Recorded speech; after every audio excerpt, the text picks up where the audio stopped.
मैं MP मिश्र शास्त्री अपने YouTube channel पर आप सभी का स्वागत करता हूं।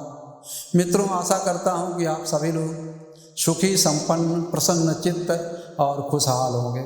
मित्रों, आज ज्योतिष के विषय में कुंडली मिलान के समय किस बातों का ध्यान रखना चाहिए, किन किन बातों का, इस विषय पर हम चर्चा करना चाहेंगे। और है ये कि कभी कभी होता है कि गुण भी बन गए, भकूट भी बन गया, ग्रह मैत्री भी बन गई, नाड़ी दोष भी नहीं है, लेकिन लड़की जब ससुराल जाती है तो कुछ दिनों के बाद उसे पता चलता है कि ये लड़का चरित्रहीन है, या लड़की में ऐसा योग है तो लड़के को परेशानी होती है। तो इन समस्याओं के निदान के लिए आप किसी अच्छे ज्योतिषी के पास जाएं, किसी विद्वान ज्योतिषी के पास जाएं और विद्वान ज्योतिषी से अपनी कुंडली दिखाएं। और इस बात का विशेष ध्यान दें, ज्योतिषी से ये बात जरूर कहें कि जरा देख लीजिए कि इसका चरित्र कैसा है, इसका भाग्य कैसा है।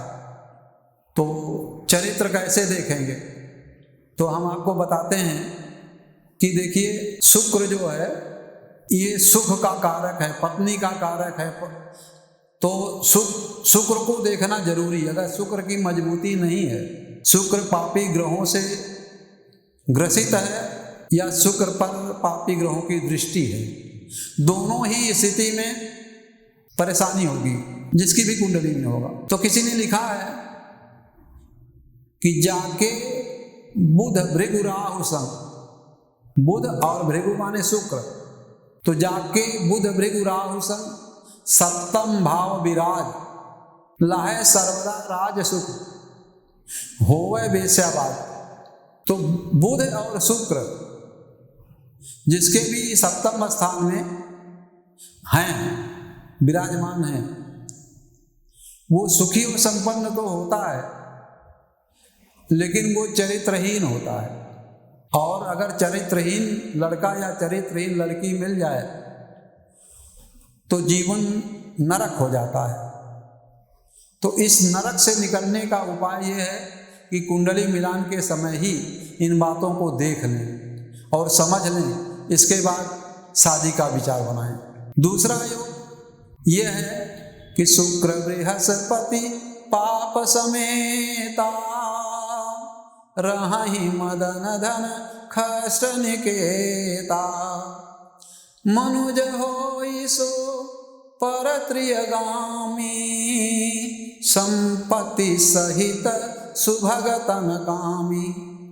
तो शुक्र बृहस्पति, शुक्र और बृहस्पति ये अगर पाप ग्रहों के साथ सप्तम भाव में विराजमान हैं, तो वो अगर लड़की की कुंडली में है तो लड़की की कुंडली में चरित्रहीनता समझ में आएगी, लड़के के कुंडली में है तो लड़के के कुंडली में चरित्रहीनता समझ में आएगी। कभी कभी देखा जाता है कि शादी हो गई, जैसे गांव में शादी हुई, शहर में तो लोग जागरूक हैं, फिर भी कुछ कन्याएं ऐसी हैं जो कि शर्मीली स्वभाव की हैं, तो वो घर में जल्दी नहीं बताना चाहती हैं। तो ऐसी स्थिति में गाँव हो या शहर हो, अगर मान लीजिए गाँव में है, लड़की मारे शर्म के नहीं बता पाती है, 2 बच्चे भी हो गए, और धीरे धीरे जब राज खुलता है तो मैंने तो कई जगह ये देखा है कि 3-3, 4-4 महीना गांव में रह करके भी श्रीमान जी गायब है। पत्नी को पता ही नहीं चलता कि पति कहाँ है, कब आया, कब बाहर सो गया, कब सवेरा हुआ, कब उठ करके चला गया। 3-3, 4-4 महीना बीत जाता है और पत्नी को अपने पति के विषय में जानकारी नहीं होती कि वो कहाँ है, किस काम से गए। कुछ न कुछ झूठ बोल दिया, रात में देर रात चले आए, बाहर सो गए। तो ऐसी स्थिति में पत्नी देखते देखते जब वो ऊब जाती है, मैंने तो कहीं कहीं ये भी देखा है कि उसको 112 नंबर डायल करना पड़ता है और पुलिस बुला करके वो लड़की पूछती है कि जरा पूछिए इनसे, मेरे पति देव से, कि ये 4 महीने से कहाँ हैं, इनकी मेरी तो मुलाकात ही 4 महीने तक नहीं हुई, तो कहाँ रहते हैं। तो ऐसी स्थिति में जब 1-2 बच्चे भी हो गए तो वो लड़की कहाँ जा सकती है, किसके सहारे रहेगी? उसको तो रो रो करके ही अपना जीवन व्यतीत करना पड़ेगा। तो मित्रों, मैं आपसे यही कहना चाहूँगा कि आप पहले खुद विचार करिए, इस बात का विचार करवाइए। कुंडली हमेशा किसी विद्वान ज्योतिषी को ही दिखाइए, तभी आपका कल्याण होगा, तभी आपको सारी जानकारी होगी और आपको लाभ मिलेगा। और इस तरीके से मित्रों, मैंने आज आपको ये कुंडली में चरित्रहीनता वाली बात बताई, जिसमें आपको विशेष ध्यान देने की जरूरत है, जिससे आपकी लड़की या लड़के का जीवन सुखी हो, घर खुशियों से भरा हो। तो मित्रों, आज इतना ही।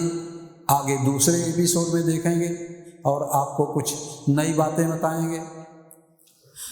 मित्रों, हमारे चैनल को सब्सक्राइब करें, बेल आइकन को दबा दें और अपने मित्रों में अधिक से अधिक इसे शेयर करें, जिससे कि लोगों को इसका लाभ मिले, लोगों का जीवन सुखी हो और शादी के बाद लोग सुखी और संपन्न हो, हर प्रकार के दुखों से मुक्ति हो। तो कुंडली का मिलन विद्वान ज्योतिषी से ही कराएं, ये मेरी आपसे सलाह है। आज के लिए बस इतना ही। आगे अगले एपिसोड में आपको कुछ और बताएंगे हम। तब तक के लिए नमस्कार।